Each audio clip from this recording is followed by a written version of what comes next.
Following the Berber Spring, the Algerian regime was in crisis.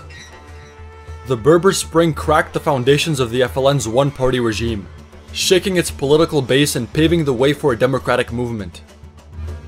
As cultural resistance gave way to political activism, a generation of youth, betrayed by poverty, repression, and broken promises, began to rise. From human rights trials to urban uprisings, the struggle deepened and widened. By October 1988, Algeria stood on the brink of rupture. Faced with repression, diversion, and infiltration, the main leaders of the Berber cultural movement opened new fields of struggle by creating in 1984 and 1985 two associations of moral and humanitarian nature.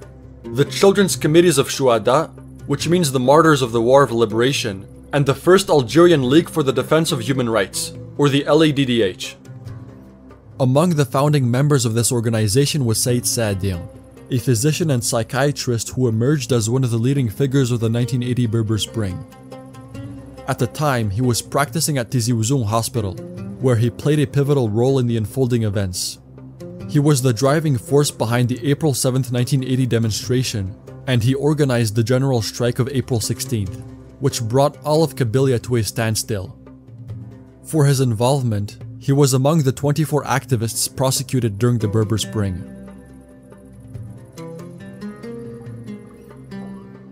The objective of the CECs, or the Committees of the Children of Shuhada, is to preserve the memory of their fathers and prevent it from being exploited for propaganda.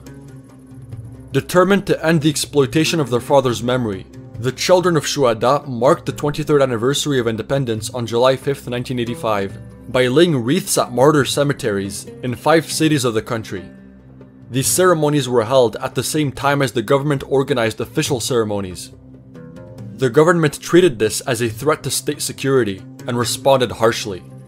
13 members of the group were arrested and charged. This repression provoked the intervention of Mr. Abdenour Alian Yahya, president of the LADDH. He was also arrested and charged with endangering state security.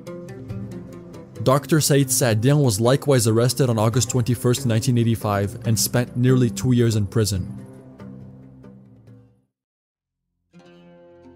The mobilization, in Algeria and abroad, for the release of political prisoners is pushing the government to its limits.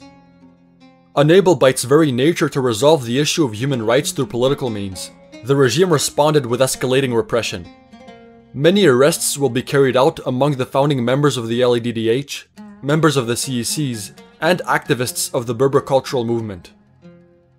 Even the popular Kabyle singer Eitem Nglit will be arrested for having shown solidarity with the prisoners, and more particularly with another equally popular, but more politically engaged singer, Farhat Mhennian, a well-known Berberist activist and son of a martyr.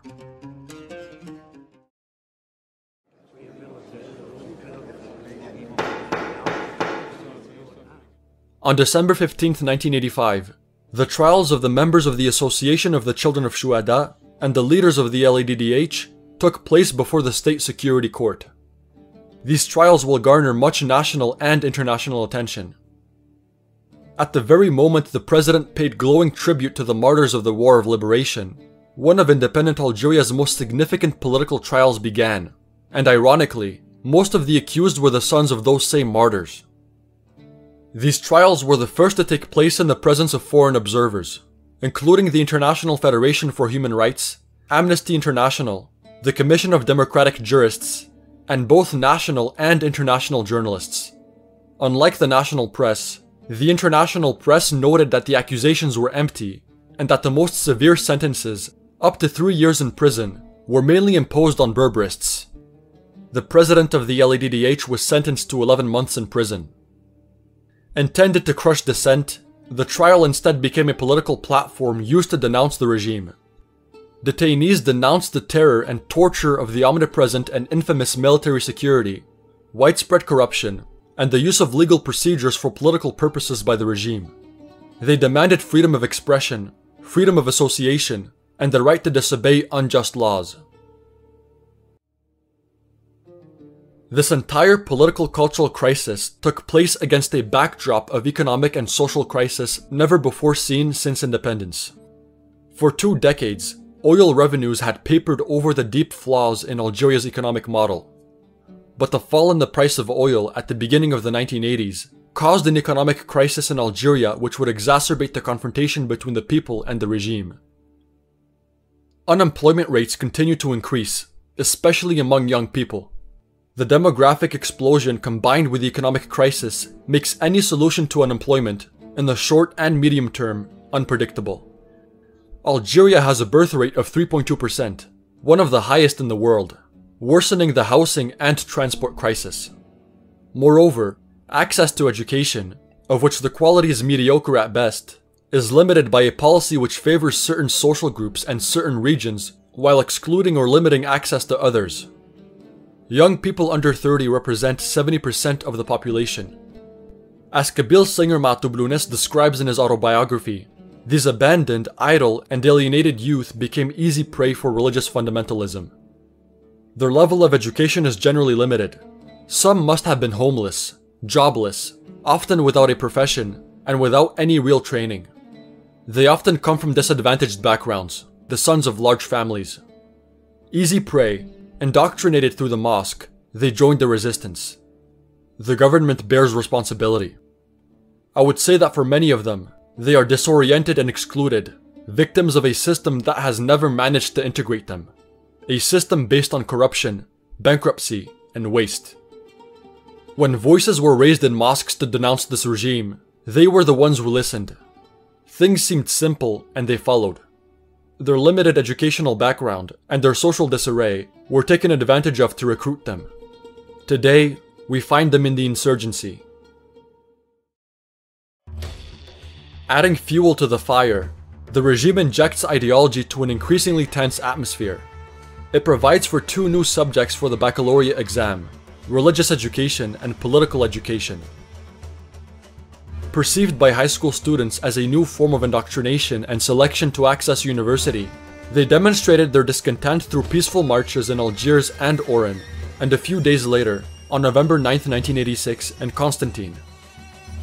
The latter was brutally interrupted by the riot squads. This became the spark for a long-suppressed revolt that would erupt in Constantine. Young people, especially high school and university students, marched through the city to break all symbols of power. Among the many anti-government slogans, one stood out: Kabyle faqou bikiriyan.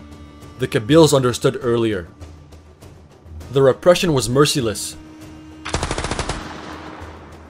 For the first time since independence, police opened fire on the crowd, killing at least 10 and injuring dozens more. 185 young people were apprehended and tried without legal assistance. The penalties are very heavy, up to 8 years in prison. Another rift has just been added between the people and the one-party regime.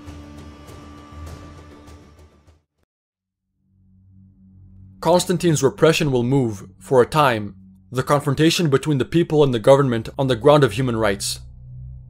They will constitute a weighty argument in the campaign to mobilize international public opinion for the recognition of the LEDDH by the International Federation for Human Rights in December 1986 in Spain.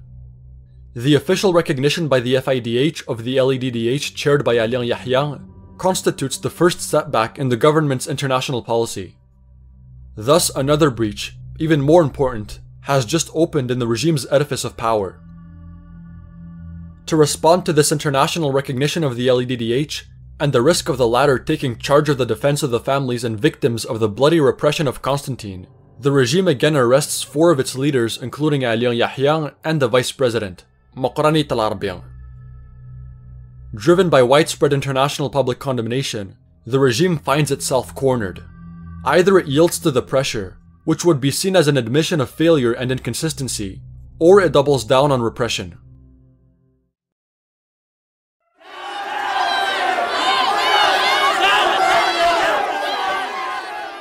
Exhausted by the police state, by chronic shortages, growing inequalities, dismal living and studying conditions, endless water cuts, rampant corruption and favoritism, Algeria's disillusioned youth took to the streets in October 1988. Kabyle, for its part, did not join the violent demonstrations in the Algeria and Orania regions. The international press reported that if Kabyle had joined the uprising, the regime would have been hit hard. As Ait Hamid, leader of the FFS, put it, Kabyle saved President Chadli. If it had joined the revolt, he would have fallen. The government responded to the young demonstrators by triggering the bloodiest, open and massive wave of repression that Algeria has ever known since independence. The tragedy of October 1988 revealed to the world the dictatorial nature of the Algerian political system. The heavy machine gun massacres caused more than 500 deaths and hundreds of injuries. Thousands of people were arrested, many of them tortured. Had it not been for the so-called political opening by the regime, fragile and deeply divided, Algeria might have plunged into either military fascism or full-blown civil war. This opening marked the beginning of a shift toward democratization and the introduction of multi-party politics.